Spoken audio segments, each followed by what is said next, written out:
Nestled in the heart of rural America, in a town where the air always smelled of fresh-cut grass and distant thunderstorms, lived the Johnson family.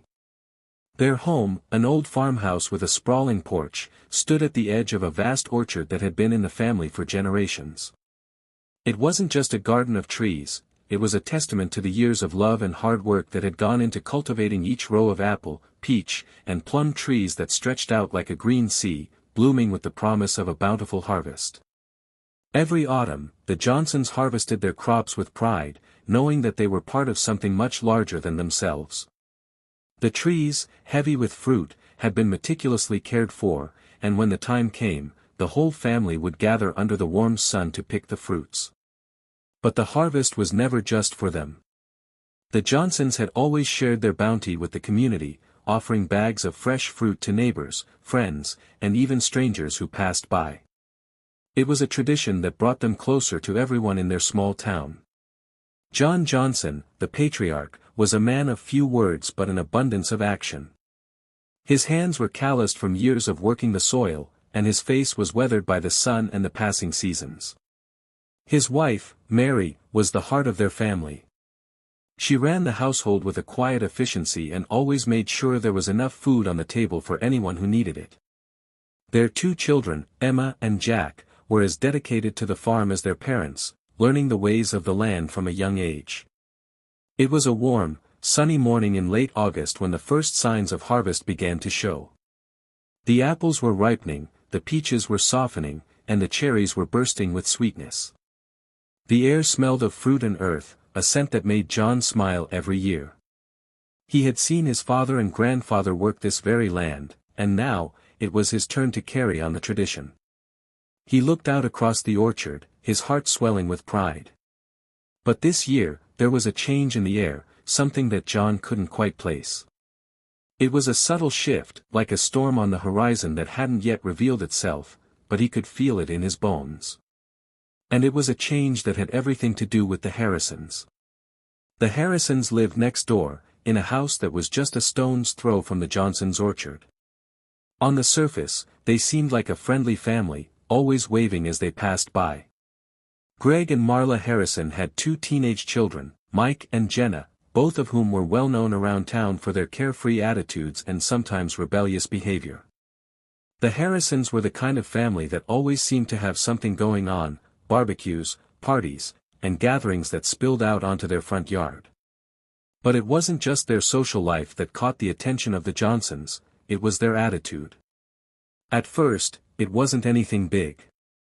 The Harrisons would occasionally stop by during the harvest season, smiling and chatting with John and Mary as they worked the orchard. They'd take a few bags of fruit, never too many, always with a polite word of thanks. But as the weeks passed, the visits became more frequent, and their requests began to feel more like demands. "Just a few more apples, John, don't mind us," Greg would say, his voice carrying an almost playful tone. "You have so much, we're just helping ourselves." The Johnsons, always kind-hearted, brushed it off, believing it was just a neighborly gesture. But things quickly escalated. It started with a single request from Greg one bright morning in early September. "Hey, John, mind if we pick a few peaches from the tree out back?" Greg asked, leaning on the fence that separated their properties. It wasn't unusual for neighbors to help themselves, so John, without a second thought, nodded his approval. "Of course, Greg. Take what you need," he replied, thinking little of it. But when John went out the next day to check on the harvest, he noticed something strange. The tree had been stripped bare, the branches where peaches once hung now barren. At first, John thought perhaps the wind had taken them, but as he looked closer, he realized the truth. The Harrisons had been there again, taking more than just a few. In fact, they had taken nearly all the ripe peaches. John wasn't one to overreact. He knew that sometimes people made mistakes, so he let it go, chalking it up to an honest error. But the next week, things got worse. The Harrisons invited their friends over for a picnic in the orchard. John had been out working when he noticed cars lined up on the narrow dirt road that ran past the orchard. He walked over, wiping the sweat from his brow, and saw Greg and Marla sitting on the grass, surrounded by their friends, enjoying the fruit as if it were their own. "Hey there, John!" Greg called out, raising a bottle of soda in the air. "Join us. We've got enough fruit for everyone." John stood there, speechless for a moment. He could feel his blood pressure rising. He had always shared with the Harrisons, but this was crossing a line. It wasn't just about fruit anymore, it was about respect, about the value of hard work and generosity. John walked over slowly, his hands clenching into fists, but he kept his voice calm. "Greg, Marla, this isn't a public picnic," he said firmly. "You can't just take the fruit without asking. This is my family's orchard, and we share with those who appreciate it, not take it for granted." But Greg just laughed. "It's just a few fruits, John. Why make a fuss? We're neighbors, aren't we? Besides, you've got more than enough. No harm done." John's jaw tightened, but he bit his tongue. He didn't want to make a scene. He turned to walk away, but he could feel his patience wearing thin. That night, as John sat on the porch with Mary, he couldn't shake the feeling that something wasn't right. He'd always been generous to his neighbors, always believed in the good of people. But Greg and Marla? They weren't showing the same respect. As the days passed, the situation only worsened. The Harrisons became more brazen, taking fruit without asking, hosting more picnics in the orchard, and even bringing over large groups of friends. John and Mary tried to ignore it, but the injustice of it all began to fester, building like a storm cloud in their hearts. Something had to change. John knew it was time to confront the Harrisons. But as he steeled himself for the conversation, he couldn't help but wonder, would they listen, or would this finally be the moment when their kindness was pushed too far? As the crisp September air turned colder, the Johnsons' orchard, once a symbol of generosity and community, began to feel more like a battleground. John had been working hard every day, up before dawn and in bed long after the sun had set, making sure every tree was tended to and the harvest was done right. But each morning, there was an unsettling realization waiting for him: the Harrisons had been there again. It wasn't just the fruit. It was their attitude, their audacity. John tried to ignore it at first. He told himself that it was no big deal, that people would always push the boundaries if you let them. But soon, it became clear that the Harrisons weren't just being careless or thoughtless, they were taking advantage of his kindness. It started with the apples. One morning, after a long shift picking pears, John was walking back to his truck when he noticed the faint sound of footsteps crunching the fallen leaves in the orchard. He turned to find Greg Harrison standing at the base of one of the largest apple trees, casually picking the fruit, tossing it into a bag without a care in the world. "Greg," John called, trying to keep his voice steady. "What are you doing?" Greg looked up, grinning sheepishly. "Just grabbing a few apples, John. You've got so many, I didn't think you'd mind." John felt his heart tighten. "Greg, we've talked about this. You can't just come into my orchard and help yourself. It's not how things work here." Greg shrugged. "You've got enough, man. Why are you making a fuss over a couple of apples?" John stood there, trying to keep his anger in check. He knew that if he lashed out, things would escalate, but this was the third time in a week that Greg had done something like this. And it wasn't just apples, his whole family was taking advantage of the situation. Marla had invited a group of friends over to help with the harvest just the week before, but they didn't help. They partied, took pictures, and ate fruit as though it was a free-for-all. The worst part was that the Harrisons didn't even try to be discreet.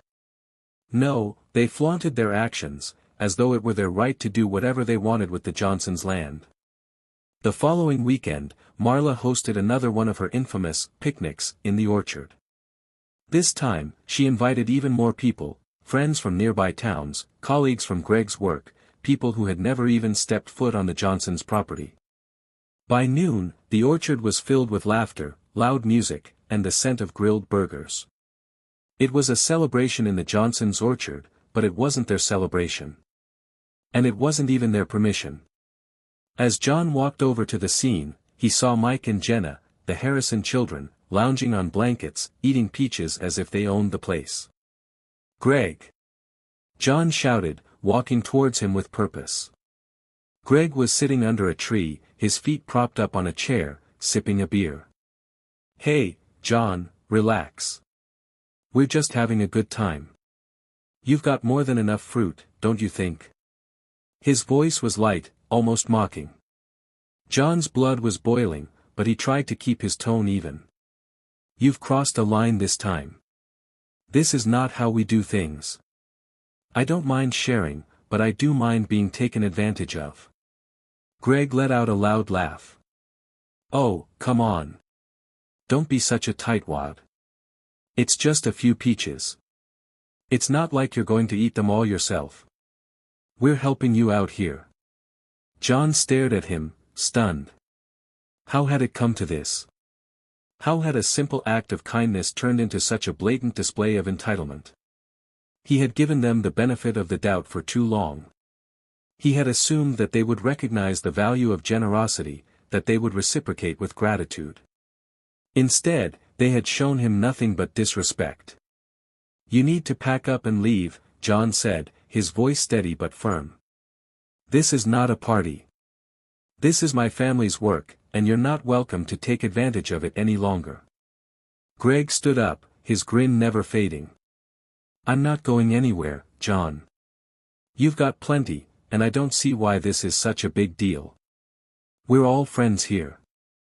Let it go." The anger swelled in John's chest, but he knew he had to stand his ground. He turned and walked back to the house, his mind racing. He couldn't keep letting this go on. Something had to be done. That night, John sat at the dinner table with Mary, Jack, and Emma, the silence thick in the air. He could feel the weight of the decision he had to make. Should he just cut ties with the Harrisons, stop sharing with them altogether, or should he confront them in a more direct way? "I'm done, Mary," John said, his voice quiet but determined. "I've had enough. They're taking advantage of our kindness, and I can't stand it anymore." Mary, who had always been the calm and measured one, nodded slowly. "I know, John. I've been feeling the same way. But you know, this is the kind of thing that can tear a community apart. We've always been kind to them. Maybe we should give them one last chance to do the right thing." John sighed. "I don't know. I've been trying to be patient, but I'm afraid they'll just keep pushing us further until there's nothing left." The conversation lingered late into the night, but neither John nor Mary had any answers. They both knew what had to be done, but they were afraid of the fallout. What would happen if they stood up for themselves? What would it do to their relationship with the rest of the town? The following days were filled with a quiet tension. John worked the orchard in the mornings, silently fuming as he saw more and more of the Harrisons' actions that went unnoticed by the rest of the community. They continued to show up without asking, continued to take what wasn't theirs, and continued to push the boundaries.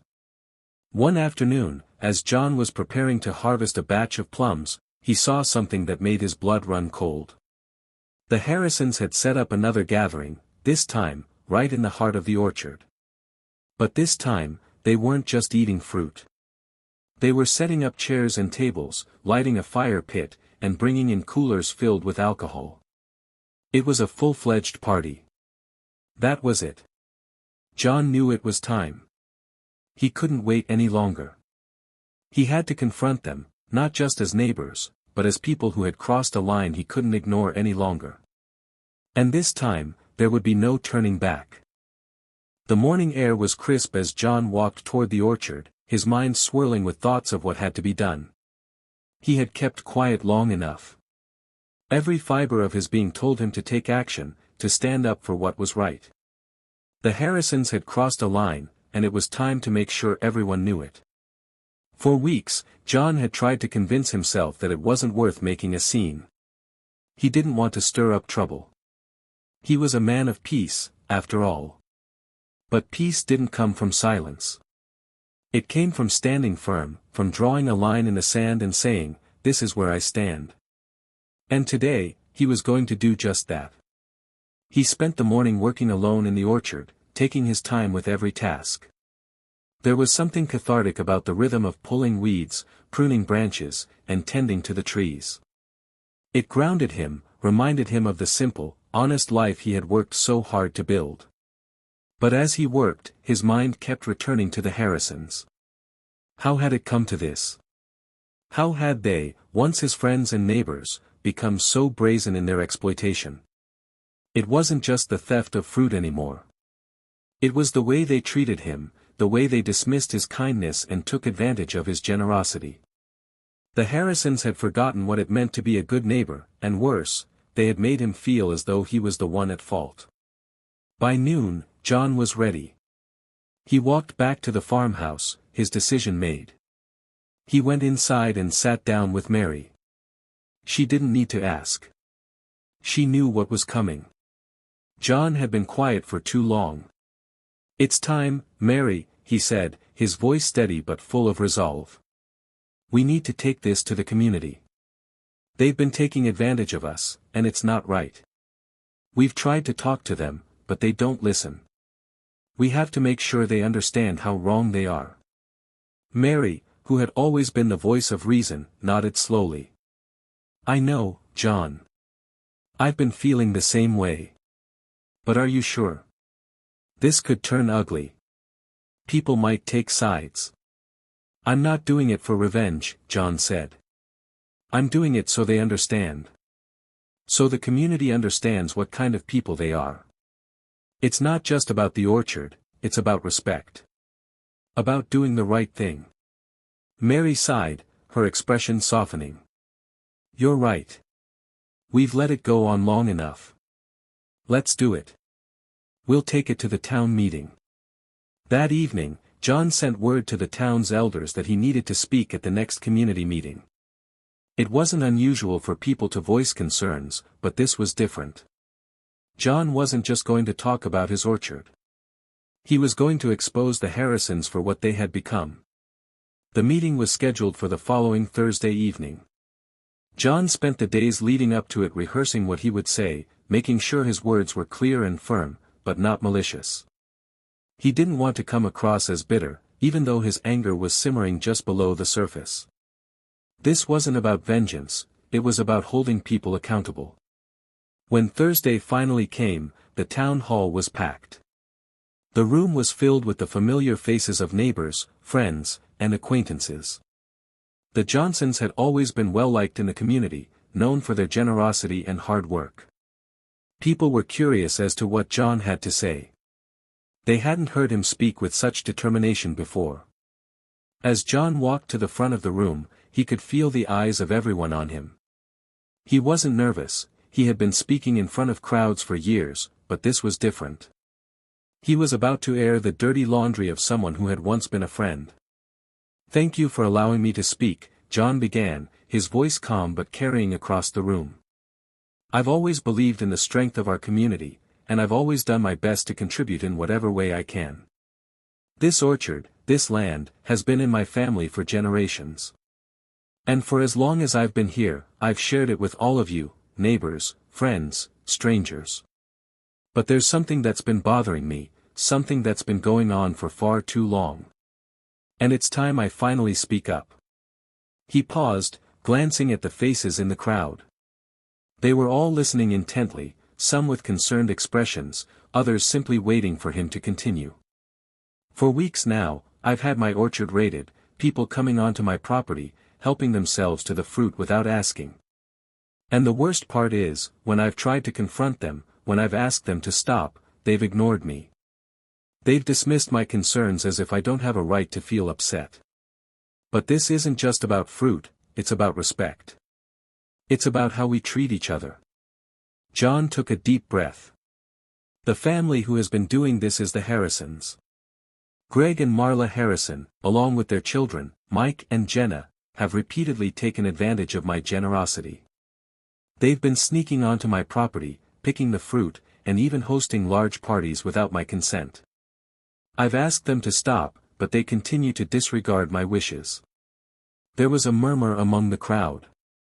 People were shocked, whispering among themselves. John could feel their eyes on him, but he kept his focus on the matter at hand. I'm not standing here to accuse them for taking a few apples or peaches. That's not what this is about. It's about the fact that they've taken what's mine without permission. It's about the fact that they've disrespected my family, my work, and my values. And it's time that everyone here knows what's been happening. The room was silent now. John could see the look of surprise on many of the faces around him. No one had expected this. They had all assumed the Harrisons were just being neighborly. But now, they were seeing the situation for what it really was. Greg Harrison stood up from the back of the room. "This is ridiculous, John," he shouted, his face turning red. "You're making a mountain out of a molehill. It's just fruit. Everyone knows you've got more than enough. Stop being so dramatic." John's heart raced, but he didn't flinch. He had expected this. Greg was trying to deflect, trying to make him look unreasonable. But John wouldn't back down. "No, Greg. This isn't just about fruit. It's about respect. It's about doing the right thing. And I'm not going to let you, or anyone else, walk all over me anymore. You've taken advantage of my kindness for too long, and it's time the community knows what kind of people you really are." The tension in the room was palpable. Greg opened his mouth to respond, but John's next words cut him off. "People here know what I've given to this community. They know that I've always been fair, always shared what I have. And they know that I didn't deserve this. So let's stop pretending and start being honest about what's been going on." There was a long pause. Then, slowly, one by one, the people in the room began to speak up. First, it was Tom from the bakery, who spoke about how John had given him bushels of apples every year to sell in his shop. Then, it was Jane from the local diner, who recalled how Mary had brought her fresh peaches every summer without fail. The crowd began to murmur in agreement, their voices growing louder. Greg's face turned pale as the reality of the situation sank in. The support that had once been his friends, his neighbors, was now shifting.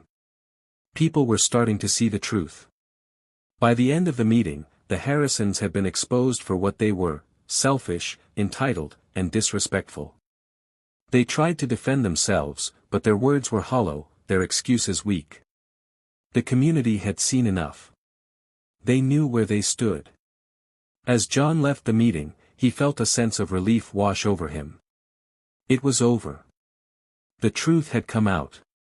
And for the first time in weeks, he felt like he could breathe again. The days that followed the town meeting were filled with an unsettling silence. For the first time in years, the Johnsons could sense a shift in the atmosphere around them. They'd stood up for themselves, exposed the truth, and now they had to deal with the consequences. It wasn't just about fruit anymore, it was about standing firm in their values and defending their family's legacy. But as the Harrisons faded into the background, the community around them began to grow closer. The morning after the meeting, John woke up early, the crisp air biting at his skin as he stepped outside onto the porch. The sun had just begun to rise, casting a golden glow across the orchard. John walked out to the trees, running his fingers over the bark as he reflected on everything that had happened. It had been a long, hard journey, and the battle with the Harrisons wasn't over yet. But for the first time in months, he felt at peace. His thoughts were interrupted by the sound of footsteps behind him. He turned around to see Mary approaching, a small smile on her face. She had always been his rock, his steady presence in the face of adversity. Today, she looked at him with a mixture of pride and relief. "You did the right thing, John," she said softly. "We couldn't let them keep taking advantage of us." John nodded, his gaze softening as he looked out over the orchard. "It wasn't just about the fruit, Mary. It was about respect. It's about knowing that we've worked hard for everything we have. I wasn't going to let them take that away from us." Mary stepped up beside him, wrapping her arm around his waist. "I'm proud of you. We've been through a lot, but we're still standing strong. We always have been. John smiled, squeezing her hand. And we always will be. The weeks after the town meeting were a whirlwind of changes. The Harrisons, who had once been the darlings of the neighborhood, quickly became outcasts. Their behavior had alienated them from the very community they had tried to take advantage of. No one was willing to engage with them anymore, not the local storekeepers, not the teachers at the school, not even the people they'd once called friends. Word had spread quickly about their actions, and no amount of apologies or excuses could undo the damage they had done. Greg, once confident and loud, now found himself in isolation. Marla, who had once been the social butterfly of the town, struggled to make connections. Mike and Jenna, once rebellious but popular, found themselves ignored by their peers. The community had made its choice, and the Harrisons were no longer part of it. Meanwhile, the Johnsons found their reputation growing stronger by the day. People who had long admired their generosity were now offering help in any way they could. The orchard, once a symbol of quiet hard work, became a hub of activity. Local businesses began reaching out to John, offering to buy fruit in bulk for the coming months. Tourists who had heard of the generous orchard started visiting, eager to buy the best fruit in town. Even the town council reached out, inviting John to join community meetings, a symbol of his newfound status as a pillar of the community. One afternoon, as John and Mary were walking back from the market, they were stopped by Tom, the local bakery owner. He was beaming with excitement, a large envelope in his hand. "John, Mary, you won't believe this," Tom said, his voice full of enthusiasm. "The town's been talking, and we've decided to honor you. We're holding a festival in your name, celebrating the orchard, your generosity, and everything you've done for this town. It's going to be a big event, and we want you to be the centerpiece of it all." John was taken aback, the weight of Tom's words sinking in. A festival? In their honor? It was hard to imagine, but the smile on Tom's face said it all. The community had rallied behind them, recognizing their hard work and unwavering commitment to the values that mattered most. Mary smiled, her eyes misting over with emotion. I don't know what to say. This is too much." "No, it's not enough," Tom replied, shaking his head. "You've given so much to this town, and now it's time for us to give something back. The festival is just the start.